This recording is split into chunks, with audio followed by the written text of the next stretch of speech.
Hey guys, it's me again. I just wanted to get on here to talk to you guys about the time that I was running from the cops, the time that I was on the run. Like literally I was on the run. That's crazy to even think about. So like looking back on it now, like I can like laugh about it because it's so crazy, some of the things that I did and the things that the experience in it all, like it was so insane, that, but I'm just grateful that God just kept me covered through that time. Like he really did. And yeah, so anyway, I wanted to tell you about when I first heard or saw that my crime was recorded and it was on social media platform. It was so crazy because I'm like, oh my gosh, like everybody is going to see it, right? And it was so embarrassing. I'm like, oh my goodness, what am I going to do? Like, I know the cops are probably going to be here at any moment, so I gotta go.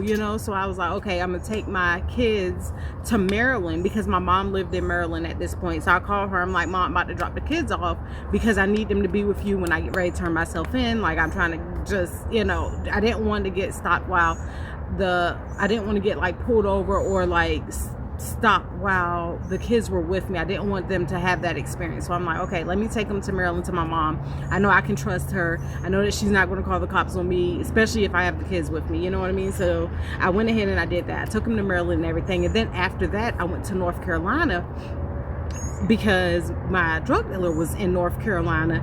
And also I wanted to get a hotel room to sleep, to think about what is my next move going to be, what am I going to do, because like this was all happening so quick. Like this happened in like a day span. Like I found out that I was online, then I went and took my kids to Maryland. Right after Maryland, I left Maryland, I went to North Carolina, and that's where my drug dealer was living at this time. So I hit him up and I'm like, hey, I'm trying to get up with you. He was kind of nervous himself because everybody who knew me pretty much probably seen it by this point, right? So he was like, yeah, them boys looking for you and stuff. So I even asked him advice. I was like, what would you do? He was like, and I was like, I'm thinking about turning myself in. He was like, that might be a good look. So I was like, okay, he had been through it before, so I was like, okay, so I had that in my mind. That's what I was going to do, right? But while I was in North Carolina, I hit my brother up too, because I don't know, I was just like, I just needed somebody. But he came right away. Like my brother is such a ride or die brother. He came right away and we was in a hotel room, and at this point I'm deciding, I'm like, okay, before I turn myself in, I'm going to go through withdrawals, because I had seen on TV like how people go through withdrawals, how they be like throwing up, sick, diarrhea, like the guards be yelling at them. It would just look like such a scary experience, and I didn't want to experience that my first time going in, and as well as like go through withdrawals while turning myself in. I don't know, it just seemed scary. So I was like, no, totally not going to do that, right?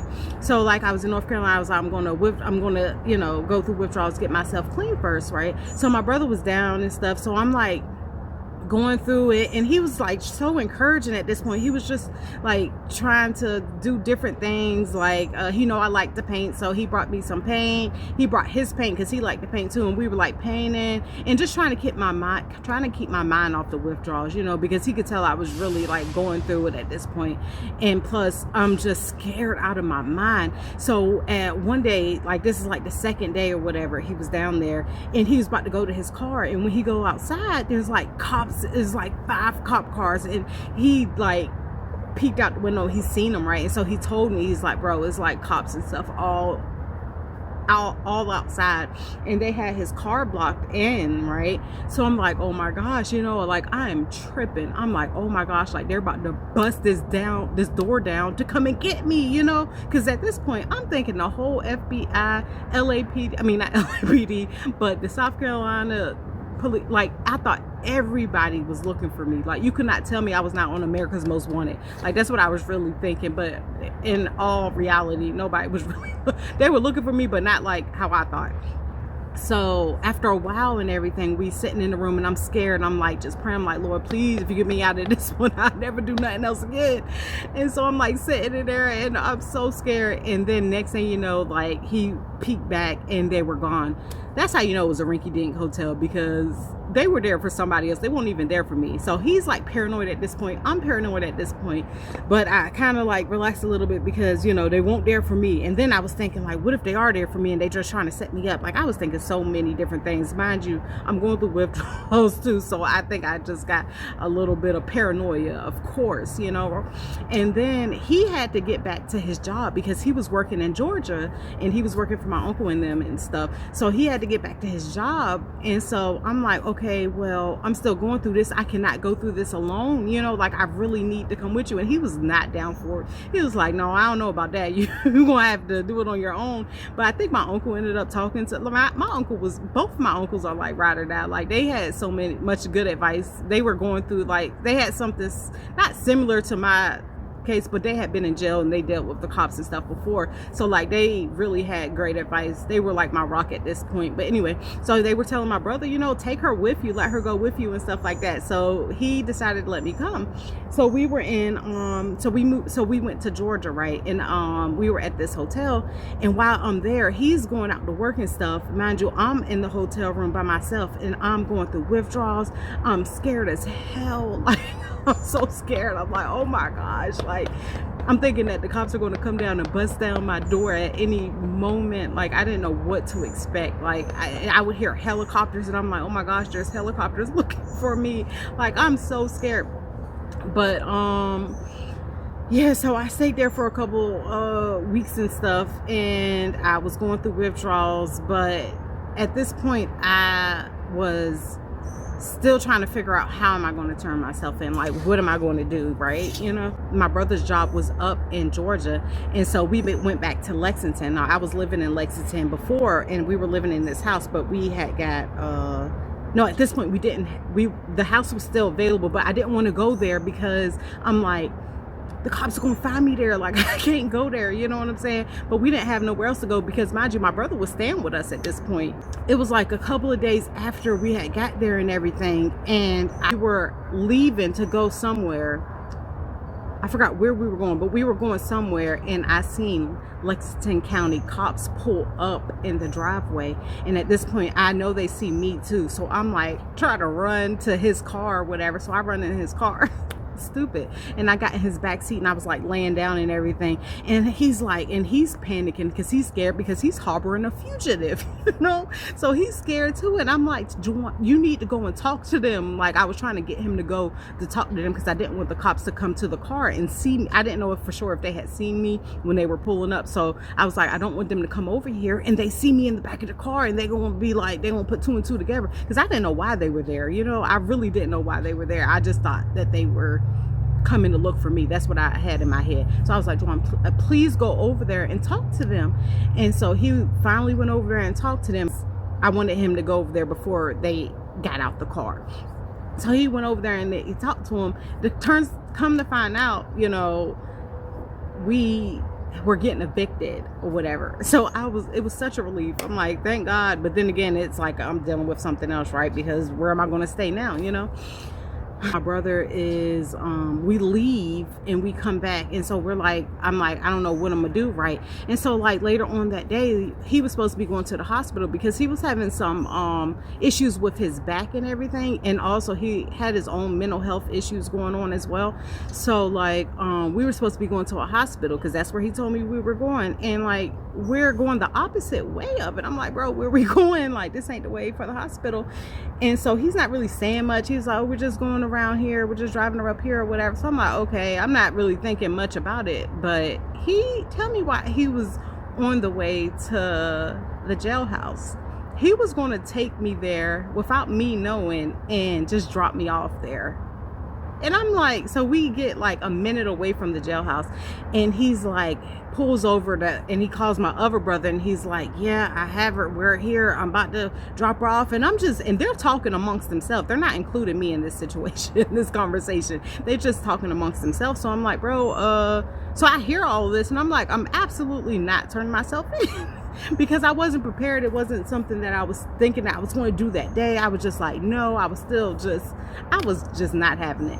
And so I told him, I was like, no. And so in my mind, I'm like, once we pull up to this place and he go in to tell them I'm outside, I'm gonna jump in that driver's seat and I'm gonna leave him, because there's no way I'm about to go in here like this, like you leaving me all exposed, like no. And so, and I was just not up for it. And so I had called my uncle, or he had called my uncle, and my uncle was like, you cannot do that. Like, that's your sister. That's somebody that you're supposed to help. Like, my uncle was right or that. He was like, you know, that's somebody that you're supposed to help. You don't just go and turn your sister into the cops. You don't deliver her on the platter. You make them work for what they want. They want her, they gonna come get her. And so he was like, okay. So my uncle was able to talk him out of it and stuff. And so after that, we did go back to Georgia for a little bit, a couple of weeks, and then we ended up coming back to Lexington. And mind you, at this point, we were evicted from the house. I went in the house and the lights and stuff was on. And so I was like, cool, you know, let's just stay here, like desperate.